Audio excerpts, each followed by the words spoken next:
Voilà, il a installé les paramètres. On est bien sur le domaine administrateur. On se connecte.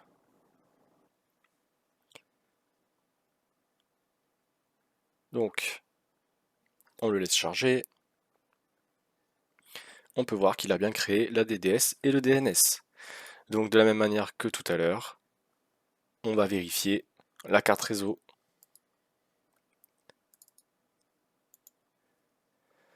Donc on est bien en IP statique 192.168.10.20, le masque est OK.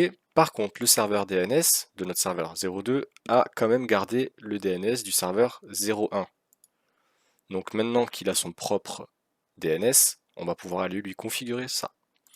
Donc ici, comme tout à l'heure, donc il a bien gardé le DNS du serveur 1, et en auxiliaire, il s'est mis son propre DNS, donc 180, en fait 127.0.0.1, c'est comme si je lis 192.168.10.20. Donc je lui retire ça puisqu'il n'en a plus besoin. Il a son propre DNS. 20. On est OK, OK, OK, fermé. On actualise un coup. Maintenant, on est sûr que notre serveur est bien répliqué. Alors, pour vérifier ça, pour être vraiment sûr, parce que là pour l'instant on n'a pas eu d'échec, on peut aller sur le serveur 1, aller dans CMD, alors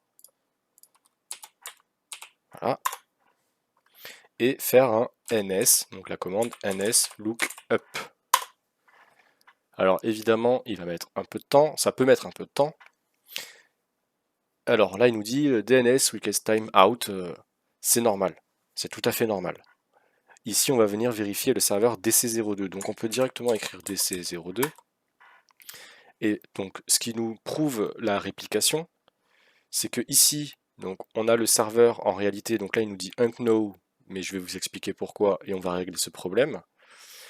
Ici en fait le unknown c'est le serveur 01 qui a bien l'adresse IP 192.168.10.10 et ici on a bien le serveur DC02 qui est en 192.168.10.20. Donc en écrivant DC02, il me sort ces deux adresses, la réplication est bien faite. On peut quitter, on peut sortir. Pour régler le problème de unknown, c'est simple, on va aller dans Outils, DNS, parce que c'est un problème de DNS, DC01. Ici, on va venir, donc on peut regarder dans la zone de recherche directe que dans le domaine, on a bien le serveur 01 et le serveur 02. Donc pour régler le problème, on va créer dans une zone de recherche inversée. Donc on vient ici cliquer droit, nouvelle zone. On a un petit assistant, suivant, zone principale, suivant, on laisse tout comme tel quel, suivant, IPv4, suivant, et ici dans l'ID réseau, on vient mettre tout simplement notre réseau.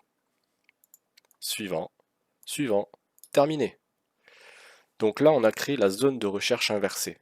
Mais pour que celle-ci soit effective, il faut retourner dans notre domaine, cliquer sur notre serveur DC01 qui ne s'était pas affiché, et cliquer sur mettre à jour l'enregistrement de pointeur pour qu'il puisse pointer vers le nom de domaine. Quand on rentre l'adresse IP, il pointera vers le nom de domaine. Si on rentre le domaine, il pointera vers l'adresse IP, c'est dans les deux sens. On applique, on clique sur OK. On peut aussi venir sur le serveur 02, décocher et recocher. Donc maintenant, de cette manière, si je rentre la commande ns lookup, on peut voir que maintenant, notre serveur DC01 est bien affiché ici avec son adresse IP.